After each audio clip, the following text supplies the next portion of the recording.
Hello Internet. Today we have an MSI 2080 Super Ventus XS OC 3G 5x5. Card has a noticeable curve, possibly due to wrong thickness pads and memory installed at the factory. And the reason why I think that is because it was never opened before.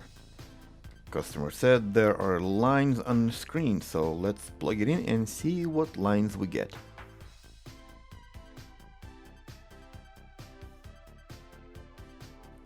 And there we go. We got lines. First order of business is to run the memory test, and as you can see, it does not look very healthy. This is confirmed by Matt's report, which says that we have two suspects on channel D. We'll get to those chips later. Right now what I want to do is take this card apart and see if MSI continues to label their worst cards as Super.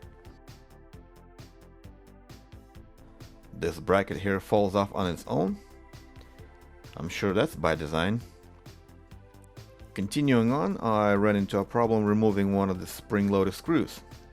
Once inside, I noticed that the stud came out of the radiator block. I've never seen this before. This is a big deal. It causes the heatsink to detach on an angle, risking cracking the corner of the GPU, which would likely kill it.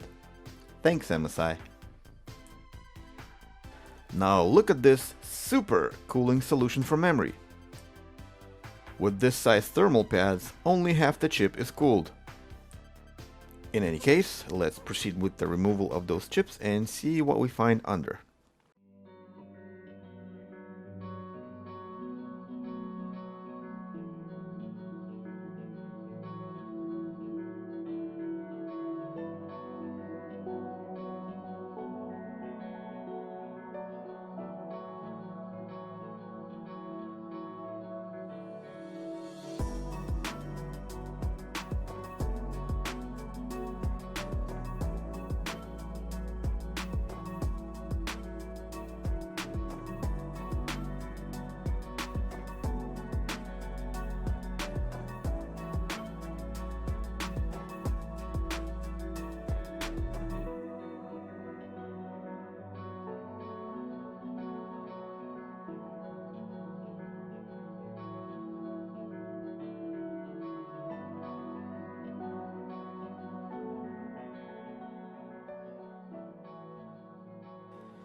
Looks like we have one RIP pad on the board. This is a ground pad and does not need to be restored, but I want to do it anyway.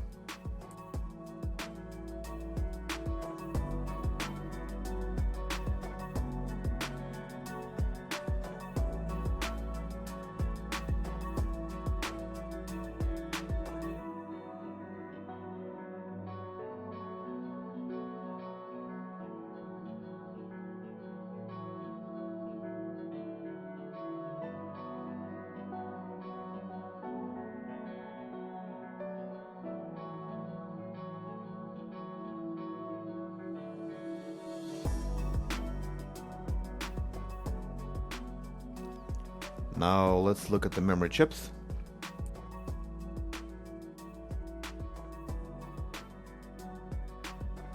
Looks like we have multiple RIP pads on both chips, so we're gonna have to replace them. Before we do, I want to check all the data lines, and I do this by probing each data and command pads with the multimeter in the diode mode. I expect to see more or less the same value on all of those pads, and if I don't, I would have to lift the core, check if the trace is solid, and if it is, reball the core, and that should solve the problem most likely.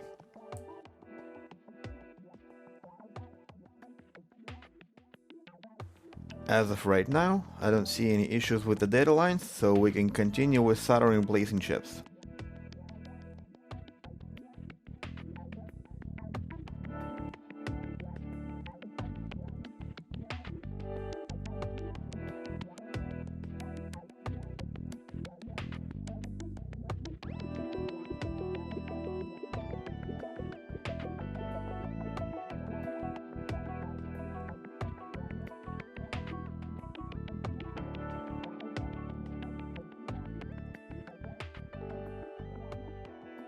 Once chips are soldered and the card cooled down, we need to measure the resistances on memory and 1.8 volt to make sure that we don't have any shorts.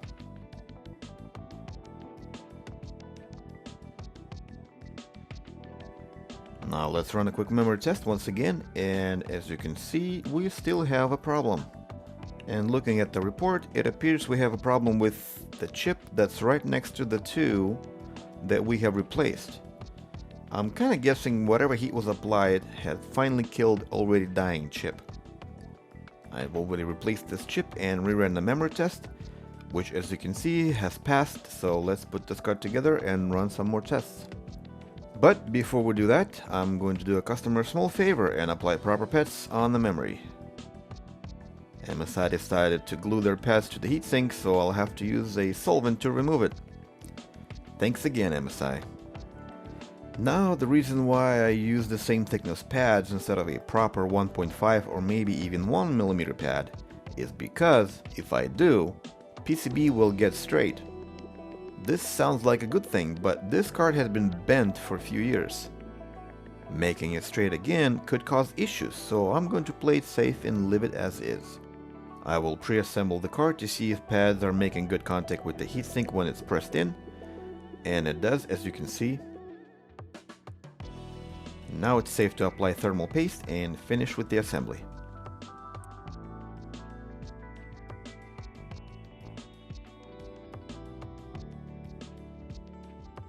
Running the card for a while in firm work, we can see that it does run stable, but the temperatures are not exactly where I want them to be. Sadly, there's nothing I can do about that. MSI did not care about temperatures very much, as we've seen with the memory pads, so there's that. And in case you didn't know, MSI has the 2080 Ti with the exact same heatsink design, which will probably run even harder than this, so my advice is to stay away from any Super Ventus cards. As for this one, superposition runs without any issues. It does give us a reasonable score at the end. Heaven is also working fine. I even took the liberty to fly around a bit just for fun. That's all the fun I get in life, by the way. And this is it. Card is fixed and I'm happy. Customer hopefully will be happy too. Never know. As for you, if you learned anything from this video, please hit the like button and consider subscribing for more repairs. Goodbye.